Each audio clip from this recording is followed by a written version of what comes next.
Hello! Do you think you are not making progress with your spoken English? Like you're stuck? Well, today I'm gonna help you. I'm gonna give you 5 tips, 5 simple things you can do every day that will help you improve your spoken English and help you get, unstuck. So you can do well in any English language test, especially on the spoken part. Are you ready? Then come with me.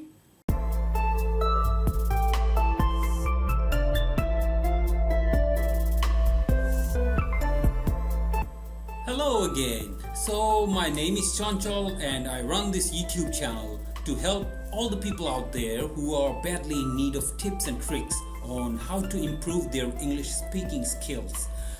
Those who are watching my video, most probably some of you have already taken the IELTS test several times, but you are stuck at the same level, maybe a band score of 5 or 5.5 or even 6. There may be several reasons for this, but today I'm gonna look at the most common problems for being stuck, right? And actually it's not that you need more techniques, exam techniques or tips. It's just that your overall level of spoken English is too low. So the English in your head might be great, but when you speak, it's not that great. As a student once said to me, I've got ideas in English. The English in my head is like driving a Ferrari. It's great. But then when I speak, then it's like a car crash, which isn't a great image for any student, I think. So today I'm going to address that and help you improve your spoken English with these 5 tips. I'm gonna look at the following: how to learn speaking, how to automate your vocabulary, how to increase your fluency, how to gain confidence, and how to choose the right tools. So are you guys in with me? Cool. So let's do this. So first of all, how to learn speaking, or how to learn how to speak. The most important tip here, I think, is to learn speaking by listening. Unfortunately, many students around the world still try to learn speaking with books by looking at the words, by reading and reading them aloud. But why? Because probably their teachers at school told them to do so. And the reason their teachers told them this because they learned at their school too. And I think one reason is, in the past there was no access to the native speaker's voice, right? But now the world has changed. Unfortunately, the education system has not. But this has to be changed. Why this is important? Because the speaking and writing are 2 different systems. Let me bring in some history here to explain a bit more, yeah? Although I'm not a very big fan of history thing, as it keeps on changing with every government. But let's check it out.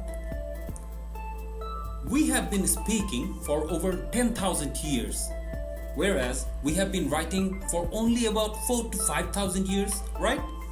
We began writing with the Egyptians and the Sumerians with their cuneiforms in about 3000 BC. Therefore, speaking came first.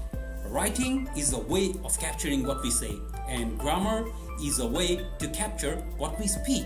And it does a pretty good job, but it's not perfect. And yet still so many people choose the books to help them learn to speak. It's the other way around, right? We should start with the speaking and the listening, and the books come later. It's a bit like, imagine our superstar cricketer Shakib Al Hasan comes at your door one fine morning with bat and ball in his hand. Then he asks you to go out in the field and play cricket with him. And you are like, no thanks. I'm going to stay at home and read this book about how to play cricket. What? What the F is wrong with you, man? Why would you choose to read about it when you can actually do it on the field and learn much faster? I mean, the book can be useful, maybe later, but start with the doing, right?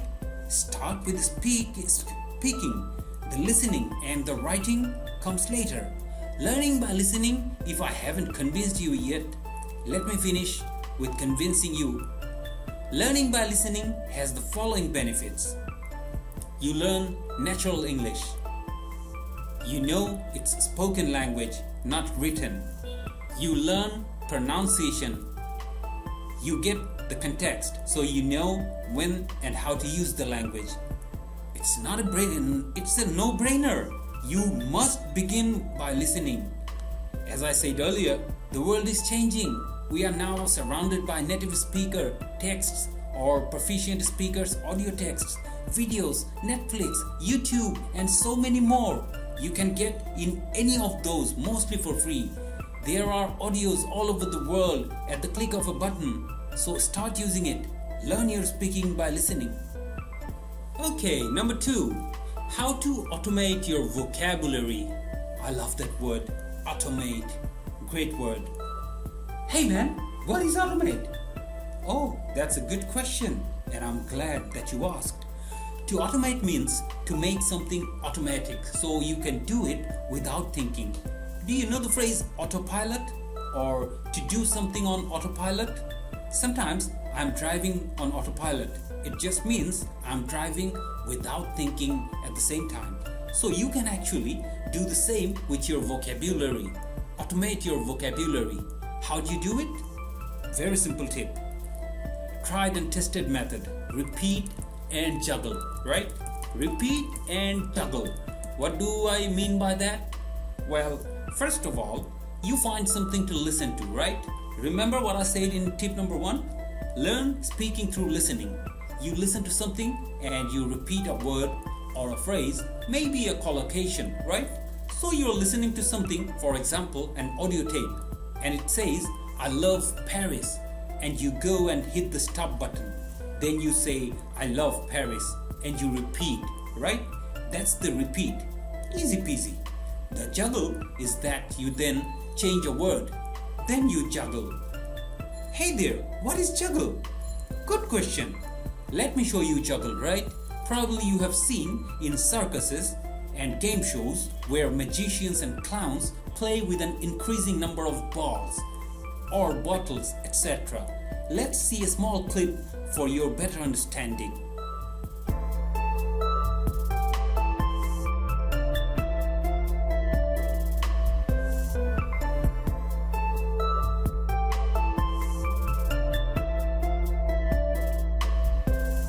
So that was juggling.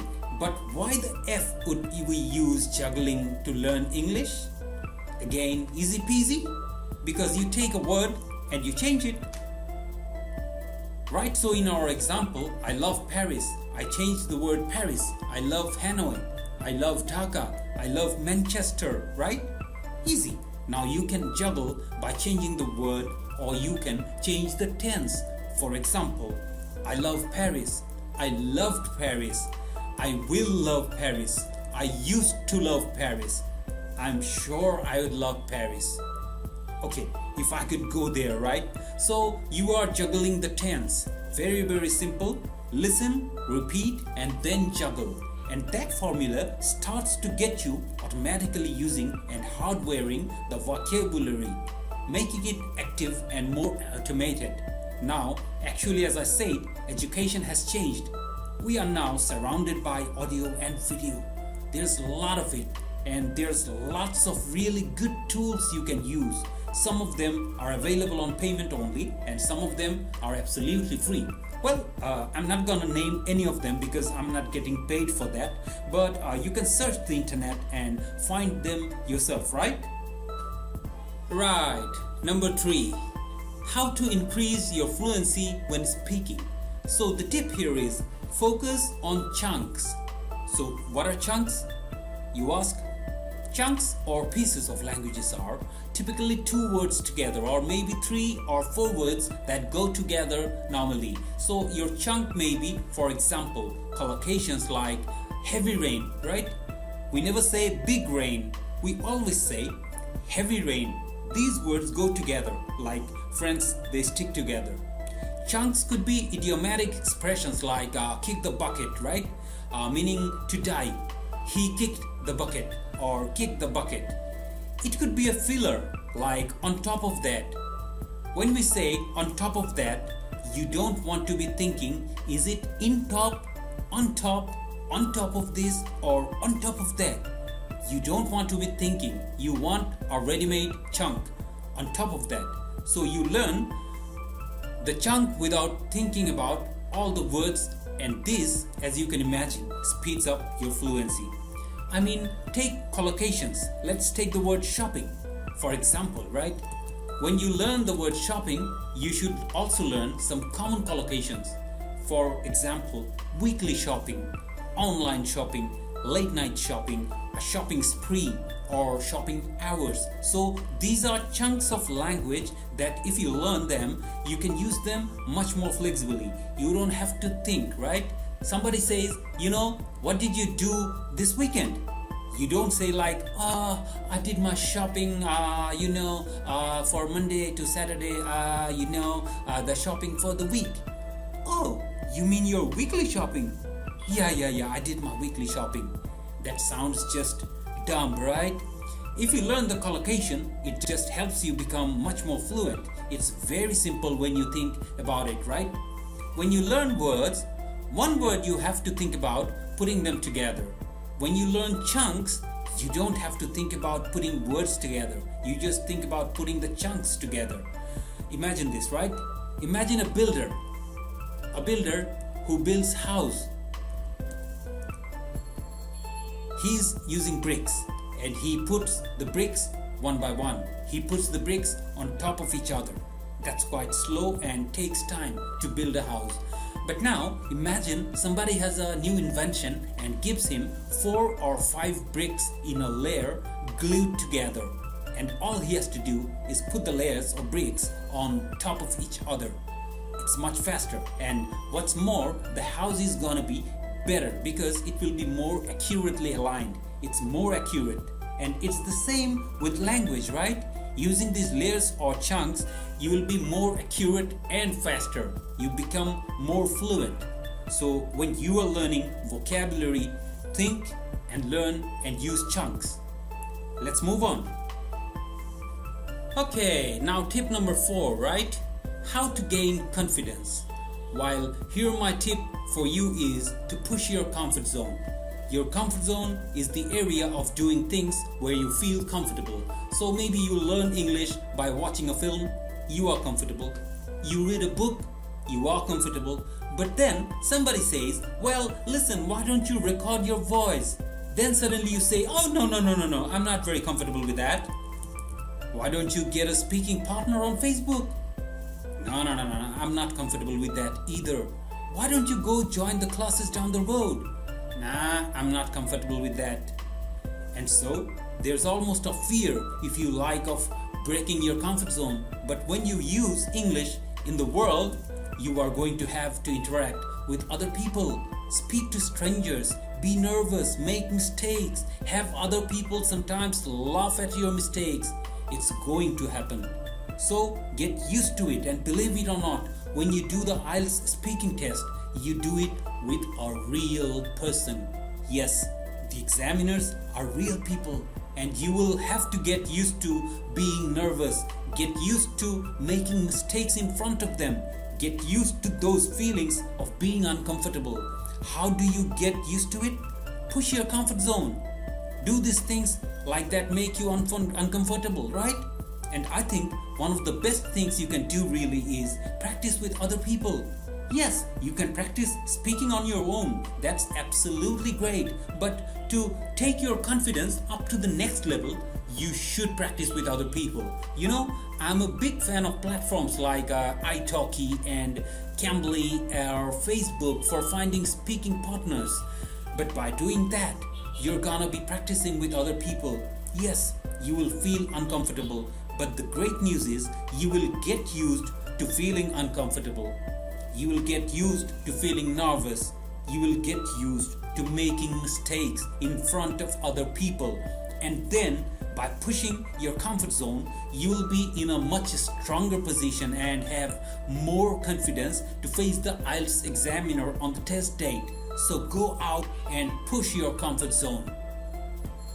Tip number 5, all about choosing the right tools.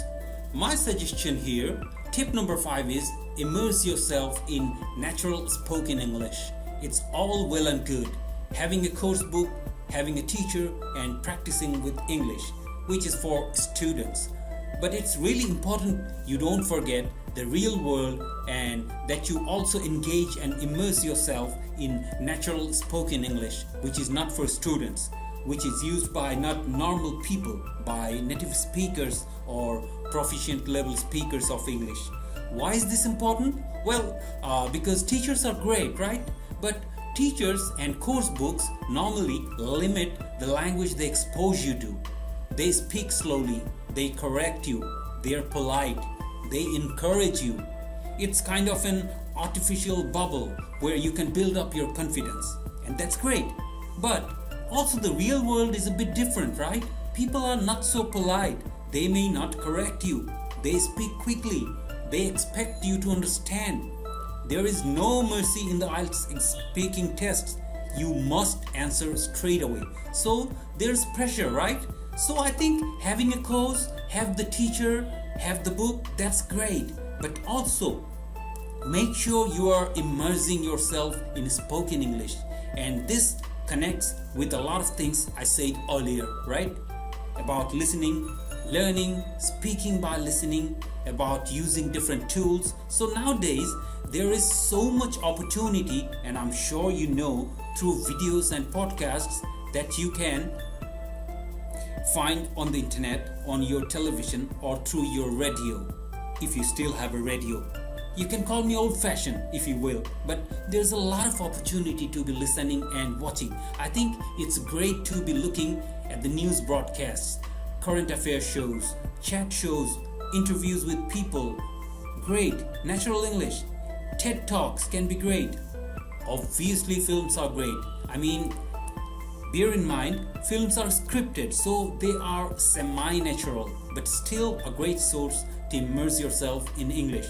So listen, those are my 5 tips to help you improve your English speaking skills. So we have looked at how to learn speaking by listening, how to automate our vocabulary, repeat and juggle, how to increase fluency with those chunks, how to gain confidence by pushing your comfort zone, and how to use the right tools and immerse yourself in English.